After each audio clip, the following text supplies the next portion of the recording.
नमस्कार मित्रांनो, माझं नाव परितोष मांगडे आणि तुमचं माझ्या मिनी व्लॉगमध्ये स्वागत आहे। तर मित्रांनो, निघालो संगमेश्वरच्या दिशेने।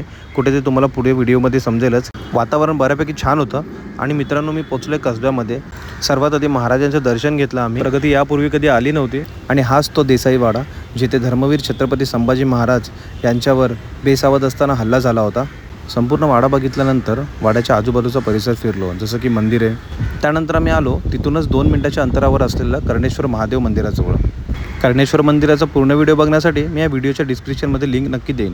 कर्णेश्वर मंदिराचं दर्शन घेऊन आम्ही निघालो शृंगारपुरी, जे तिथून 15 किलोमीटरच्या अंतरावरती आहे। शृंगारपूर गाव हे महाराणी येसुराणी साहेबांचं गाव आणि धर्मवीर छत्रपती संभाजी महाराज यांची सासरवाडी। मंदिरात जाण्या अगोदर इथे स्वच्छ हातपाय धुण्यासाठी सोय केलेली आहे।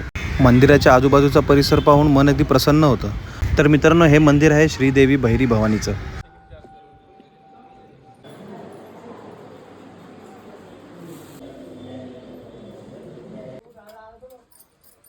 भवानी मातेच्या मंदिरावरून संपूर्ण शृंगारपूर दिसतो।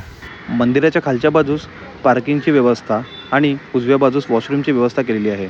आता आम्ही जातोय आमच्या तिसऱ्या ठिकाणावरती, म्हणजे सप्तेश्वर महादेव मंदिरात।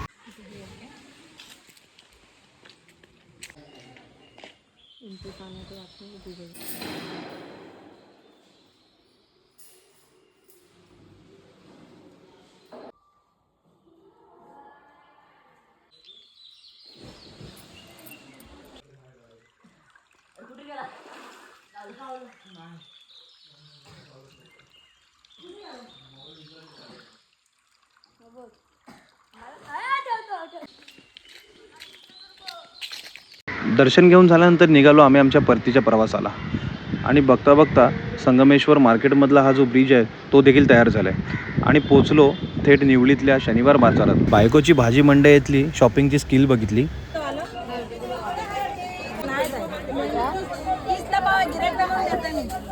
मला भेंडी आवडते म्हणून या काकींशी भांडून भेंडी काय ते घेतलं।